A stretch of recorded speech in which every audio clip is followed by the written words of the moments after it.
Welcome back to the kitchen. I'm Sue and this is Blue Heron Hill. And today I have another cooking project with sweet potatoes. This time, not only sweet potatoes, I'm adding some regular white potatoes. These are Kennebecs. And here I have a few onions to add to the dish.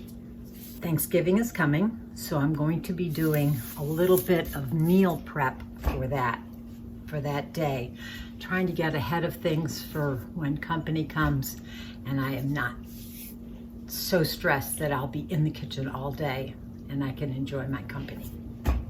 So this is a recipe for scalloped potatoes, scalloped sweet potatoes and regular potatoes. I mix the two together, makes a very pretty presentation. So let's get started. This is approximately 5 pounds of potatoes. I'm doubling the recipe. I'm making it in 2 different pans.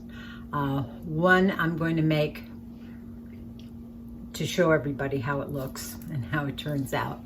And the other one is going to go into the freezer so I can pull it out on Thanksgiving, pop it into the ovens, and it will be ready for, for the main event. So let's get started. First of all, I gotta wash up all of these potatoes. They're still dirty. They still have the soil from the earth that they were extracted from. So I gotta scrub them up. I'm gonna peel all of these this time. And when I come back, I'll show you the next step. Okay, I peeled up all of my sweet potatoes and my potatoes, and I'm going to be slicing those up in a minute. In the meantime, the recipe calls for 2 tablespoons of butter, and you're going to dice up onions and saute those on the stove. Of course, I'm doubling it, so I have 4 tablespoons and approximately 2 cups of onions.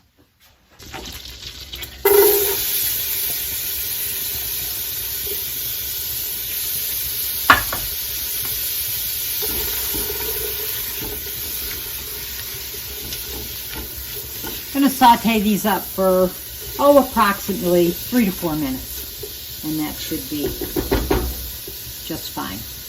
In the meantime, let's come back over here. And we're going to slice up these potatoes. I'm going to put them in this bowl.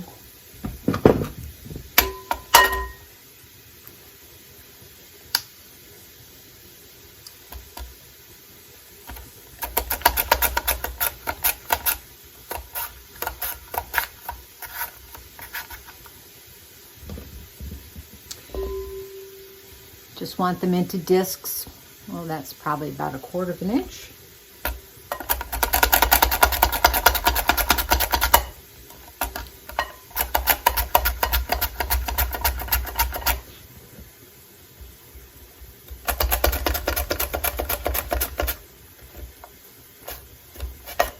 After that, now goes our potatoes.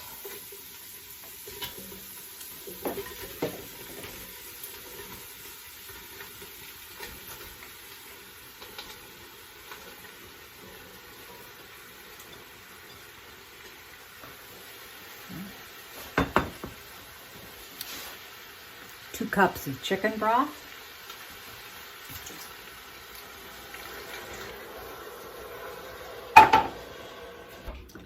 So that was recipe calling for 1 cup of chicken broth. I put in 2, doubling, and then 1 cup of cream. So I am putting 2 cups in.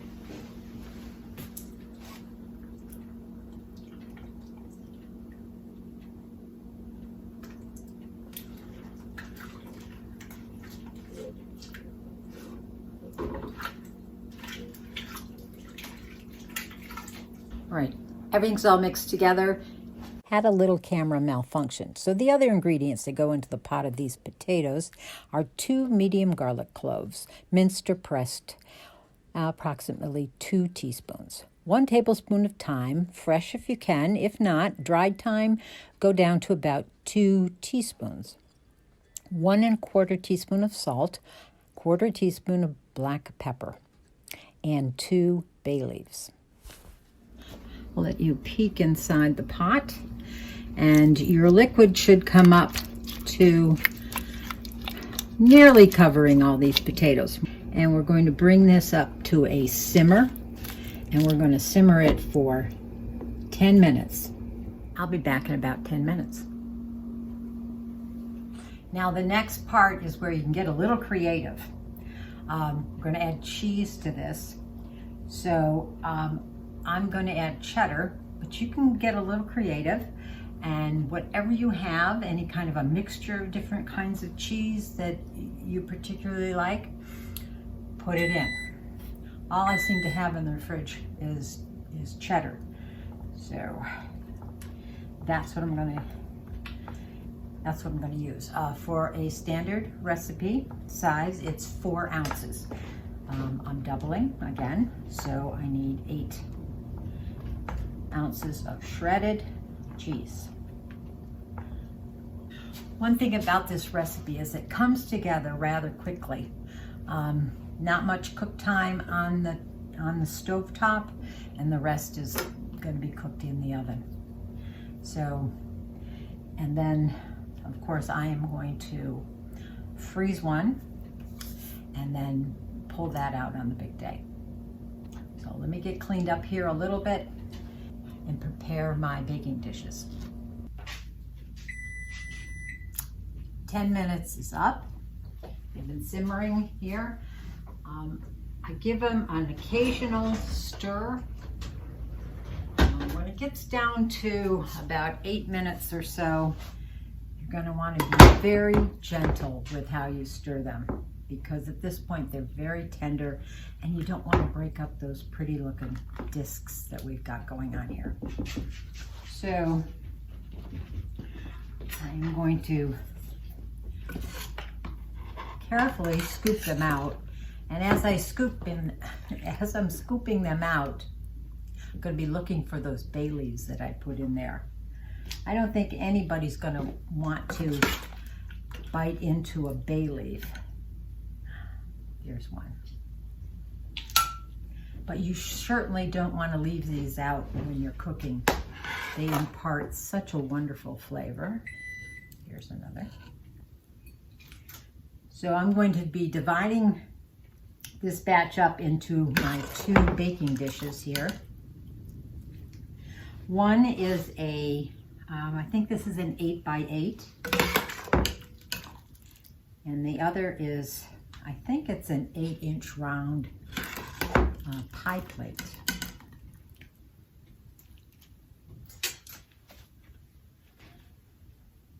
And then all of this luscious heavy cream and chicken broth is going to go right on top.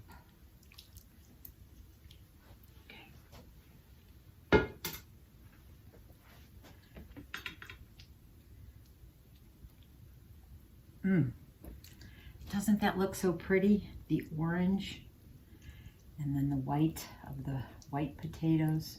Oh, so pretty. Then you're going to sprinkle it with all of this cheese.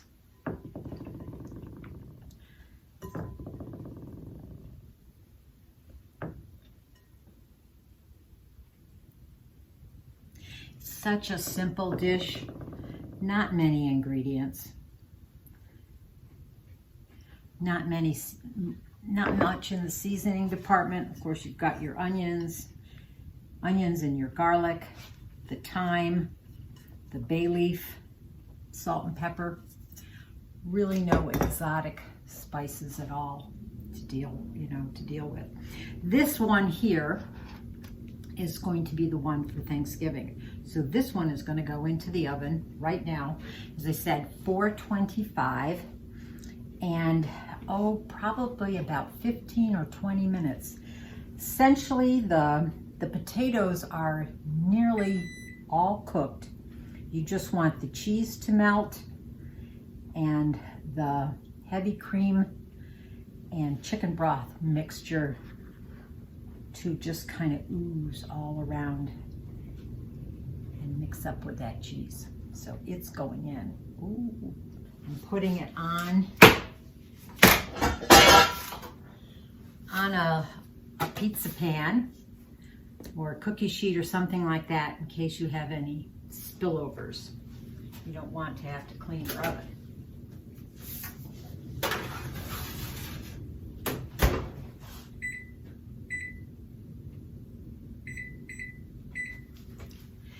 They're in the oven 15-20 minutes, and I'll see you again when it comes out. Okay, that's 15 minutes. We're going to check on it. Yes. Glad I put this pizza pan underneath it. That cheese has melted. Ooh, it smells so good. It's important that you wait about 15 minutes so this kind of settles and it's not so liquidy and just cools off just a little bit because this is very, very hot. So here's another recipe in my playlist for things you can do with your sweet potatoes. And regular. If you wanted to make this a total sweet potato dish, that's fine. It would be just fine. But I like the colorful play on the vegetables here. So thanks for following me on this video. If you haven't already, please subscribe, and welcome if you're new. If you have any suggestions, what do you make with these sweet potatoes with your harvest that you just pulled out of the ground in the summer? I've got a couple more recipes coming up in the works, so stay tuned. Click that bell for notifications and you will know when I'm posting my next video. So until the next time that we can go cooking in the kitchen, bye.